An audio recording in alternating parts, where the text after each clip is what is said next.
on the back office, perhaps we can even create a net new capability for HR, where we collect feedback on our colleagues and employees as they do their work, and we can collate that. We can just ping that information to a bot and collate that information as we approach the review cycle.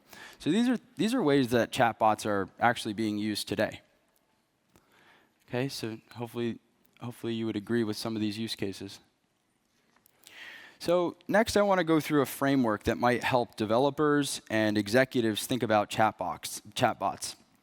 So first, I want to just explain what the different axes represent. So on the y-axis, you have the domain, where you start with closed domain chatbots that handle one task or are very specific to one thing, versus open domain chatbots, which ostensibly can talk about anything under the sun. So it's almost a philosophical notion in a way.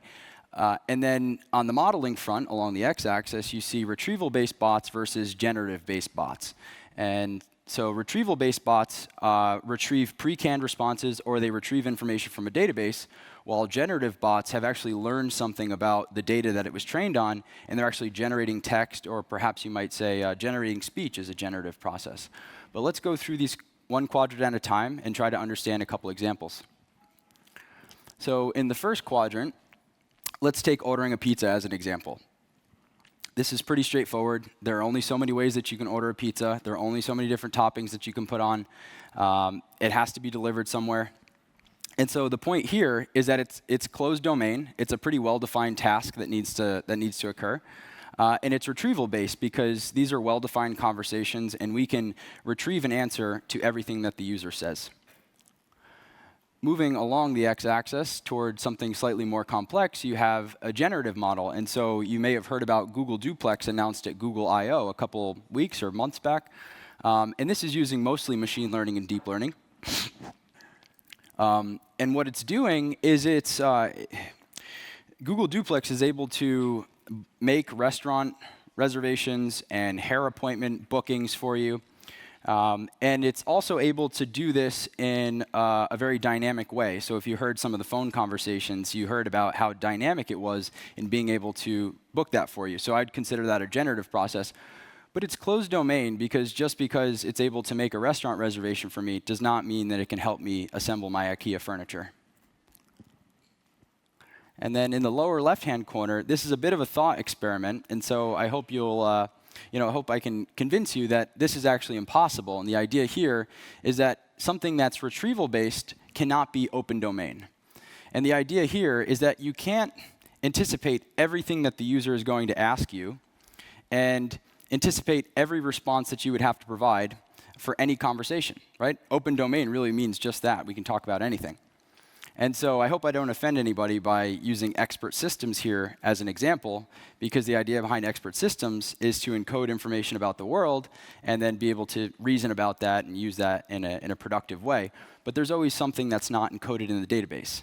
Now, to make the point really clear, so perhaps I go to Fathom and say, hey, can you get me the Bumblebee cat GIF? And the bot says, I don't think I've seen that one. And I say, you never have the latest ones. You never have the latest cat GIFs. And it apologizes because you can't possibly keep up with everything that a user might ask for or every conversation that could take place. So hopefully that makes the point clear. And then moving on from there is something that I think a lot of people in this room and perhaps at all the research conferences are interested in, which is artificial general intelligence, or AGI. This is the hardest, and this is where research is taking place. And this would involve a generative model, a generative-based bot that's open domain. Now, we don't really know how to imbibe machines with the same qualities that humans have. We're very deft at taking new information, incorporating that into our knowledge and understanding of the world, and then in using that in new and innovative ways. And for any non-native English speakers here, maybe you've never heard the word deft before, but you can probably already start to make some predictions that it means in a clever or skillful way. And it's this quality that we don't know how to encode into machines yet, where you take something you've never encountered before, you reason about it, and you extend your understanding of the world. Okay? And so an example of this for any Isaac Asimov fans out there is Robbie the robot. And so what we're talking about is the positronic brain. And I say that with a little tongue-in-cheek, but yeah, this would be an idea of something that's artificially generally intelligent. So just to be clear, this is where FathomBot sits. You might argue that something like Google or any kind of search-based system is more open domain, but I think that needs to be reserved for only the most advanced systems. Okay, so hopefully this is helpful for, again, both developers and business thinkers alike in thinking about what capabilities they need to build into their next chatbot. Okay, so the bottom line here is bots are really powerful in well-defined domains. We're still figuring out how to extend them to many different tasks.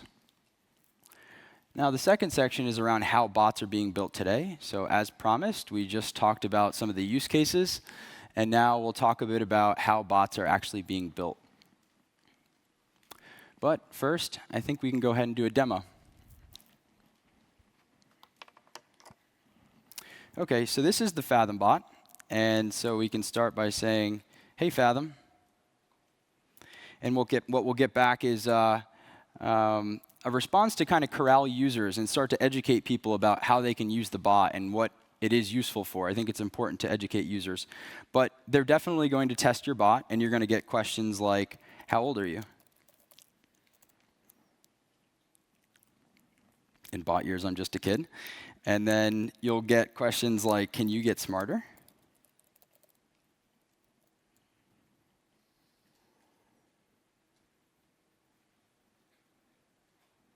Yes, but it depends on how much PwC invests. This is currently under active development. And then you'll probably want to do something more useful, like search for one of your colleagues' profiles. So let's take Adrian Boda as an example.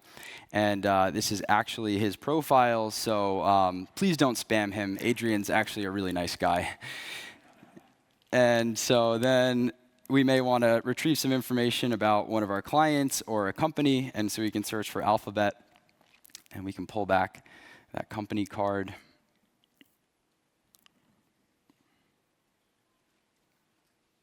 I'm not sure if the internet's slow here.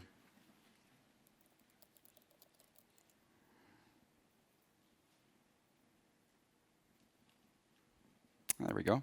So if we wanted to, we could then click into that company's profile. And I think the end state of something like this would be to reason about that information. So what projects is Adrian on? Or what projects do we have going on with Alphabet right now? And so that would be the end state. And this uses some mild machine learning, and I'll explain that when we get back to the slides. But now I want to show you some more explicit machine learning that we've used. So if we engage the FAQ model, I'll show you how and I should be clear that we've just engaged a certain intent, and I'll explain that when we're talking about building these bots. But maybe we have a question that you might find in an FAQ sheet. And so what we might ask about is CEO action on diversity and inclusion, because PwC has been really focused on this year, and our CEO has been really front and center on this. And so what you see is that we're matching on a number of similar questions and answers in our question and answer base. And so the idea here is that we can directly address users' questions without having to have them click around in the search portal. And so this is using machine learning. We've matched on this question. It gives you the answer, cites its source, and then this is really an artifact of development, but it just gives you this notion of there is a goodness of fit or a goodness of match that you can discern how confident you are in putting forward the answer. So I'll mention that when I talk about thresholds. But what I'm really excited to show you guys today is something that I think really moves the user experience. And if I do a general search for something related to international tariffs, because that's making a lot of headlines lately, what it's going to do is it's going to go and retrieve a bunch of articles from the Fathom database. It's not able to connect to the Fathom database. Let me give it one more try.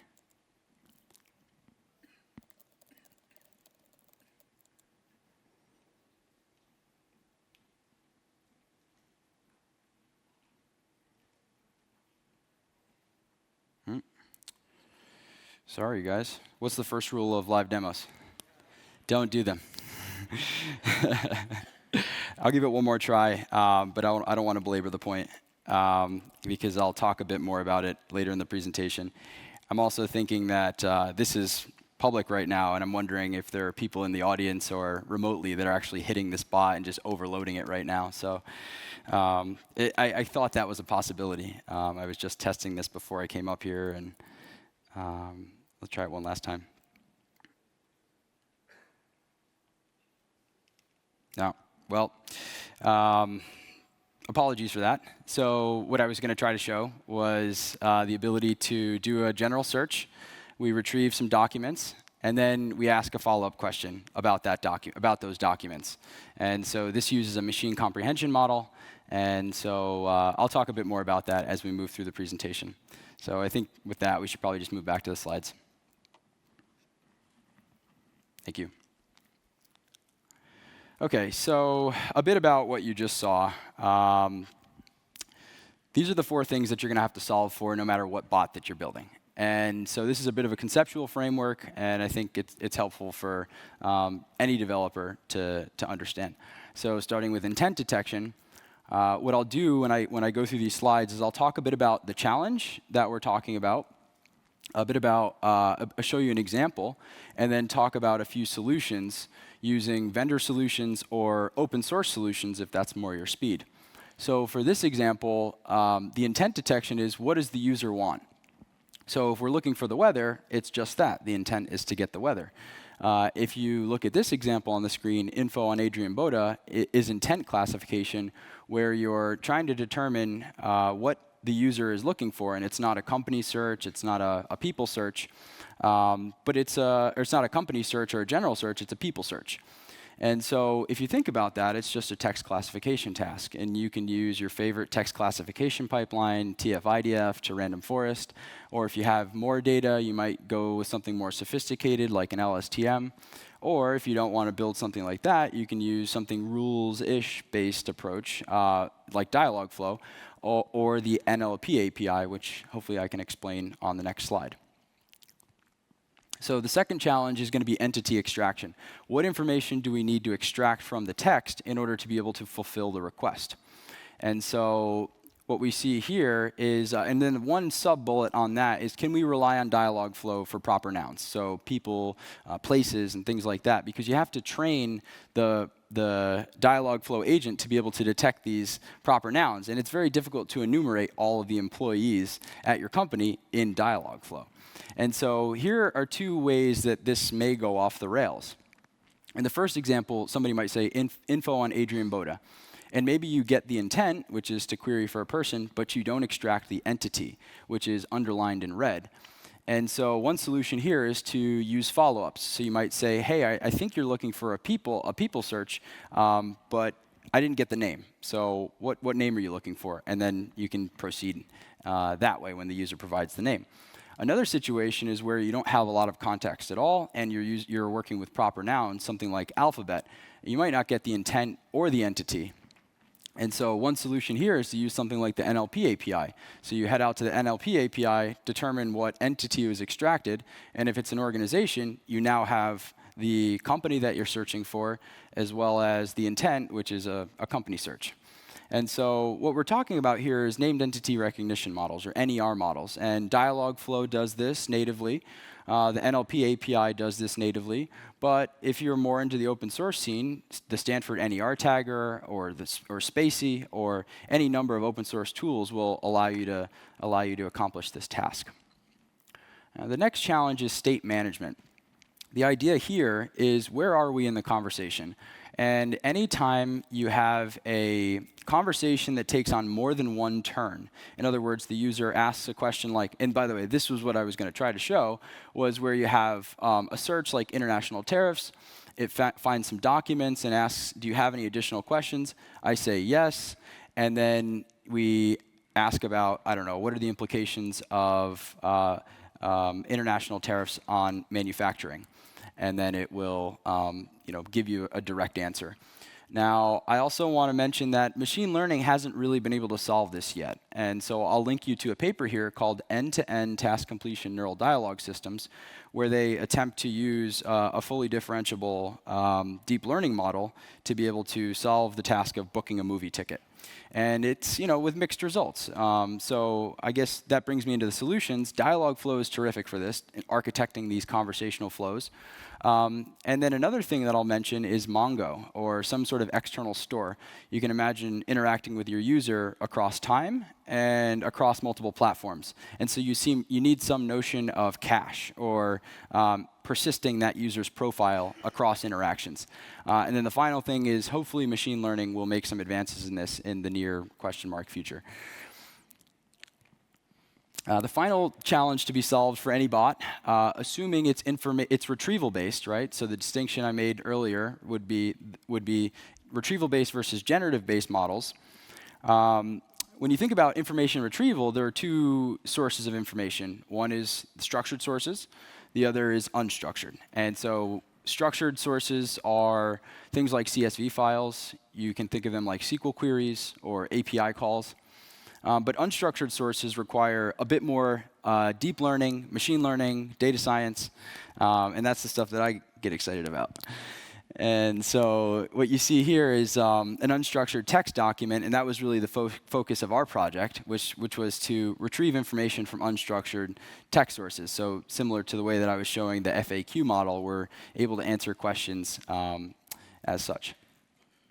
And so some solutions here are to use machine learning models and deep learning models, or even something more naive like a TF-IDF model if you have less data. And then some of the easier ones are SQL queries and API queries. And I'll also call out QANet, because that was the model that we had running in our Fathom bot, which is a machine comprehension model. Google published that paper a few months back, and I think it's still #1 on the squad leaderboard. And I'll explain a bit more about all that in just a moment. So this is probably why a lot of you guys attended this talk. And so I want to take a moment to just talk through the architecture and sort of what this actually looks like on Google Cloud. Starting with the user in the upper right corner, the user is trying to interact with Dialogflow. They make a hop to App Engine, which makes the call to Dialogflow. And Dialogflow evaluates the user's request, determines how to route it, determines what information needs to be extracted out of that, and then sends that to what I call the broker, which is this guy right in the middle. And this is a bit of a Russian doll. We have a Python Flask app running in Docker, running on Kubernetes. And so I'm sure this is a pretty common design pattern for some of the folks in this room, but what I really like is the elasticity of this. And so the idea here is that you get all the benefits of the horizontal scaling as more users come online.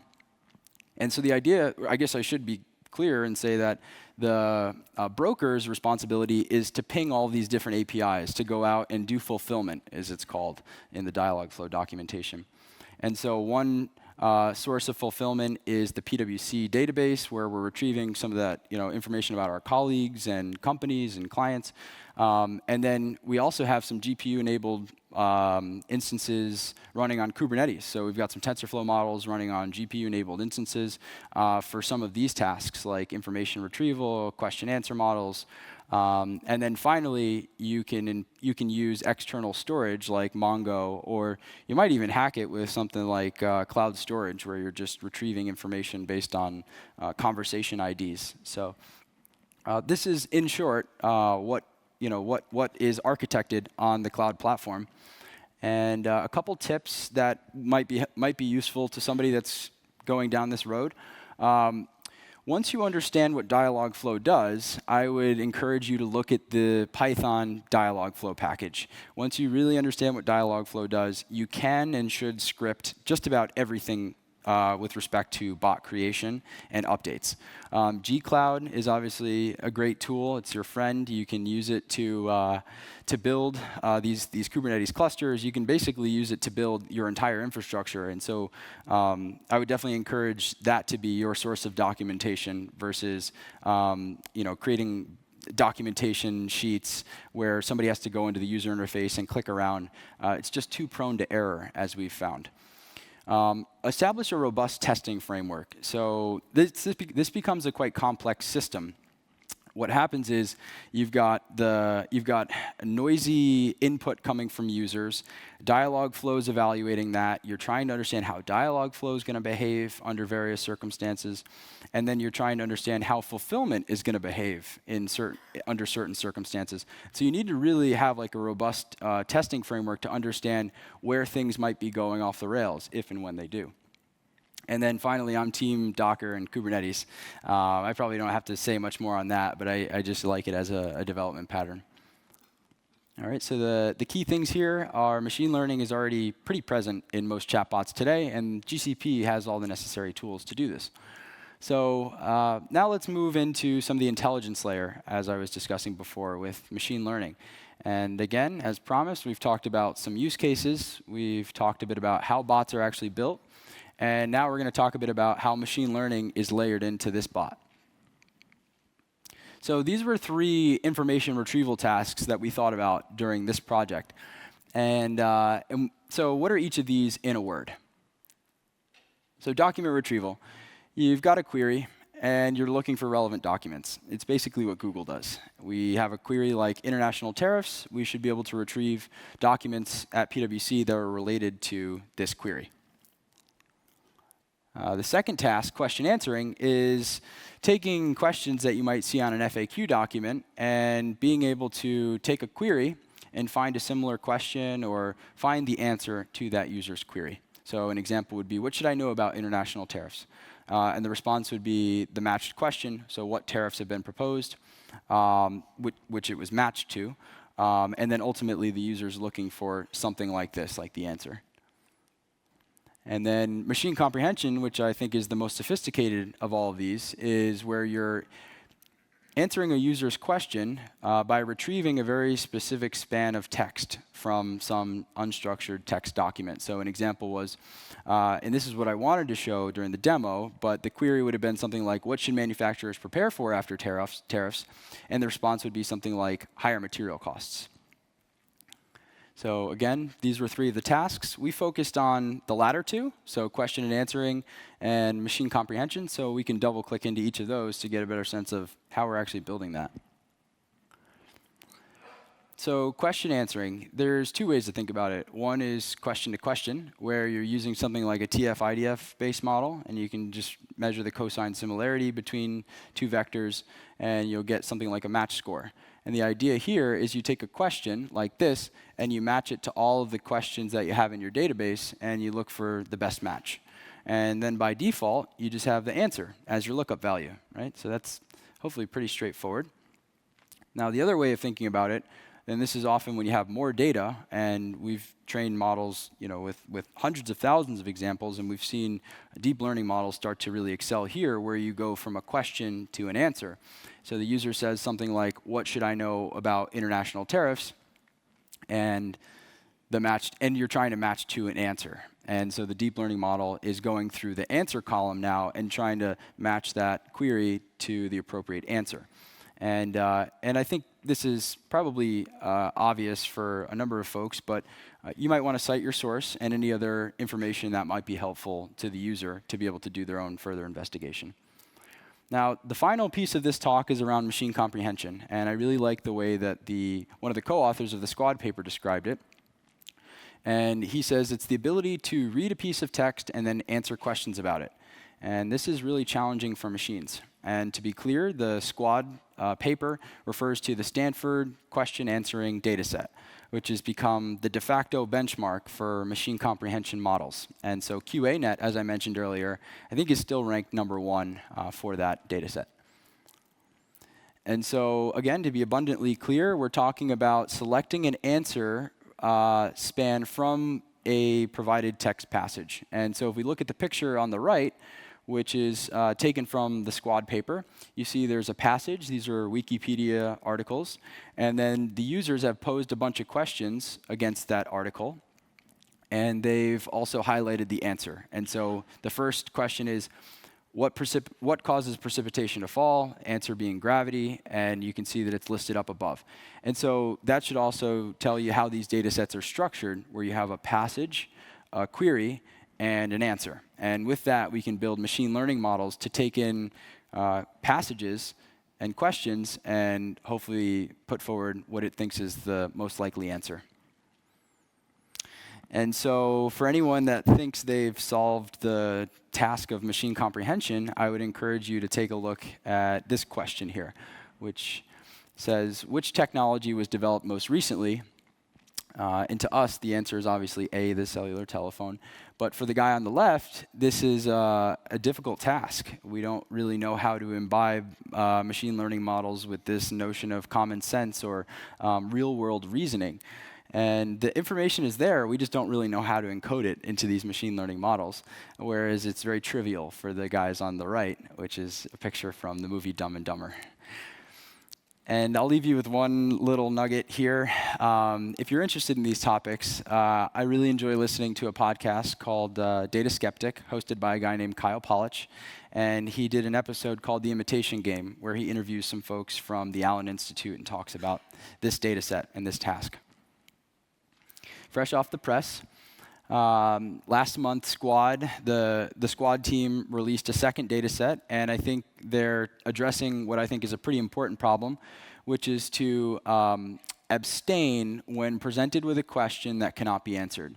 In other words, if the model's not confident enough or couldn't find the answer in the provided text passages, we need to know that we're not confident enough to put forward the answer. And right now, I'm having to use things like thresholds to be able to determine if I've got enough information to answer the question or not, or I'm confident enough to answer that question. So for any practitioners out there, you know that transfer learning can only take you so far. Squad was from the Wikipedia domain. I'm working in the PwC domain. So transferring a model trained on Wikipedia will only take me so far for PwC. Labeling data is expensive, so as much as I'd love $20,000 to go out to Mechanical Turk and label a bunch of data, I'm not going to get approved for that. And so we need to think about how we generate data in either a semi-supervised or a fully unsupervised way. And so what I want to share here is something that we would be exploring if we had more time. And this paper is called SynNet. And if you look at the 1, 2, and 3 on the screen here, the idea here is that we can take the Squad data set. We've got the passages, the questions, and the answers. And we can train a model to generate interesting questions and answers given the passage. And we know what those questions and answers are because we have labeled data. So once we train a model to do that, we can feed in PwC documents and take those passages and generate questions and answers in the PwC domain. And then you close the training loop by going back to the machine comprehension model and fine-tuning that model on a combination of the Squad data and the PwC data to be able to bring that model into the PwC domain and perform a little bit better. So these are the things that we have to think about on a day-to-day to be able to actually get these machine learning models up and running. So I think hopefully that was convincing that machine learning models can and should improve information retrieval, especially for unstructured documents. So some final considerations here. What data can you collect? So for the FAQ documents, we had to round up all these FAQ sheets and then parse out those documents. I extract out the questions, the answers, and I think we wound up with something like 20,000 question-answer pairs that we can then train our machine learning models with. I just talked a couple slides back about the need to generate or label data in some circumstances. These are some things that you'll have to think about. And then how can we improve the quality of our results from user feedback? So if we're open to capturing user feedback, was this useful or not? How do we then close the model training loop and incorporate that into our model, improve results? On the user front, how confident are we that we have the right answer? And this comes back to the notion of thresholding, where you have a probability score associated with a lot of these models. And that should be tuned to determine the number of false positives and also the amount of volume that you can handle for incoming queries. Be clear about what the bot can and can't do. So when I first started interacting with the bot, it said I'm helpful for people queries, company queries, general searches. And so you kind of have to coach users because I think the expectations are set very high. And I think you're definitely set up to disappoint users if you're not clear enough. Consider edge cases. So your users will try to push the bots to its limits, and you just want to understand how it's going to behave in those edge cases. And this is for a number of data scientists out in the room. I think we all do a good job defining measures of intrinsic evaluation, so accuracy score, recall at K, F1 scores, exact match, all that fun stuff. But we also need to think about measures of extrinsic evaluation. So how have we moved the needle for the business in terms of user time save, number of clicks reduced to find a piece of information, or potentially even revenue. So if I've done my job well, this is where you are. We've talked about some use cases, how bots are being built today, and a bit about the intelligence layer. That concludes this talk, and I'm happy to take questions at this time. Thank you.